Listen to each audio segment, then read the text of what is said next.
Salut les amoureux du ballon rond, nous voici encore pour cet nouvel épisode d'ActuFoot. Installez-vous confortablement et n'hésitez pas à vous abonner et à activer la cloche de notification pour ne rater aucune de nos vidéos.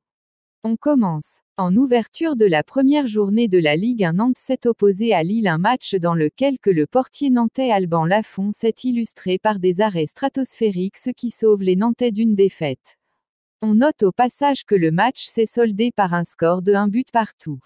Après une saison décevante l'année dernière, on voit que les premières options de jeu du nouvel entraîneur parisien favorisent l'expression de Messi qui a retrouvé des jambes cette début de saison. Après un mercato plus que réussi, les recrues monégasques peinent à trouver leur repère. C'est le cas de Takumi Minamino qui a livré un match catastrophique face au PSV Eindhoven la semaine passée. Écarté depuis quelques semaines au Paris Saint-Germain, Ander Herrera a accepté l'idée de quitter le club pour rejoindre l'Atlético Bilbao à condition de trouver un accord financier avec le club de la capitale.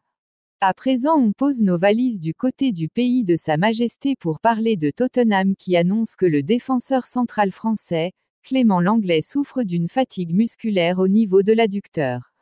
La recrue de Tottenham va manquer le choc de la deuxième journée de Premier League face à Chelsea dimanche à 17h30. On continue par parler de Tottenham. Le club londonien annonce vendredi que Jermaine Defoe retourne à Tottenham comme ambassadeur et entraîneur des jeunes. Serhou Guirassy pourrait poser ses valises du côté d'Everton dans les prochains jours car le club fait de l'attaquant du Stade Rennais sa priorité. On part du côté de la Serie A. La reprise du championnat de Série à Milan est revenue à la mode. L'Inter qui a retrouvé Lukaku et l'AC Milan, champions en titre, font figure de favoris d'une Série A riche en suspense, où la Juventus aussi est ambitieux.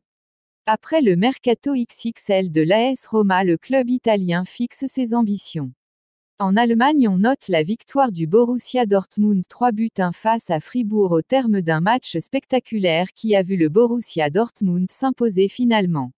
À présent, on pose nos valises en Espagne pour parler de FC Barcelone.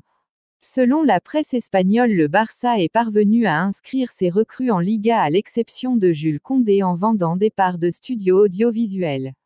Le Français doit attendre que le club catalan allège la masse salariale avant de pouvoir l'inscrire. Pour terminer cet épisode d'ActuFoot, on parle du Ballon d'Or. Hier, la FIFA a annoncé la liste des nominés du Ballon d'Or. Dans cette liste, on note l'absence de Lionel Messi et de Neymar Jr. qui sont les absences surprises de cette édition de Ballon d'Or. Nous sommes arrivés à la fin de cet épisode d'ActuFoot. N'oubliez pas de vous abonner, de liker et d'activer la cloche de notification pour ne rater aucune de nos prochaines vidéos. Bonne journée à vous.